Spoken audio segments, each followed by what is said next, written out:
Hey guys, this is Austin. Is this the future of game controllers? Valve usually does things differently, and the Steam controller is no exception. Pop open the box and you'll see the controller itself and a few accessories like a USB cable, the included wireless dongle, and AA batteries. The Steam controller has a very different layout than you're probably used to. We've got a single traditional stick and face buttons, but two trackpads up top. Everything about this controller takes a lot of getting used to. Even something as simple as having the face buttons on the bottom right feels totally backward. The single control stick works well enough. It has a grippy surface with a convex shape like the PS3. You'll see the traditional shoulder buttons and triggers on top, and a pair of built-in paddles on the back. This actually works really nicely, although you'll probably have to remap these manually, as most games assume you're using a 360 controller. One thing I'm not a huge fan of is the feel in the hand. The plastic feels a little cheap, and it doesn't have the same reassuring heft that the Xbox controller has. The shape buries itself into your palms, which feels fine, but there's a fair bit of glossy plastic which gets coated in fingerprints almost immediately. The weirdest thing by far though are the trackpads. That name isn't a coincidence. It feels a lot like a laptop touchpad where you would normally find a thumbstick. The other side is a giant D-pad which works fine, although it's definitely not the most precise thing I've ever tried. On the complete other end of the spectrum, we've got the new Xbox One Elite controller.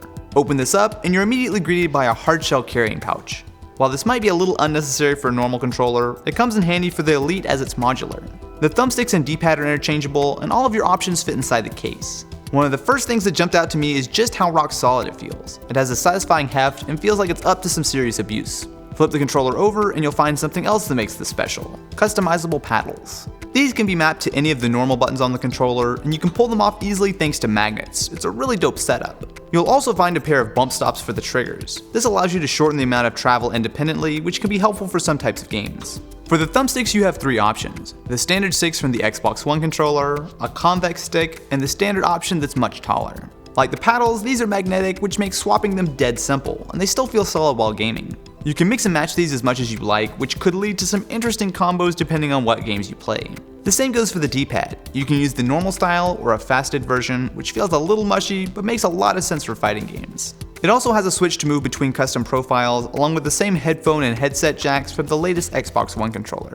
The cool thing about the Elite controller is that all of this works not only on the Xbox One, but also on Windows. Setting things up is simple. Just download the Xbox Accessories app and you can load pre-made configurations or make your own. You can really go in depth with this by remapping buttons and even adjusting the sensitivity of the triggers and sticks. It's not all great news though. The Elite controller still comes with AA batteries out of the box, and while it works wirelessly with the Xbox, you'll need to use the included cable or buy a wireless adapter to play on PC. So when you put it all together, how do the Steam controller and Xbox Elite stack up? The Steam controller is weird. Very weird.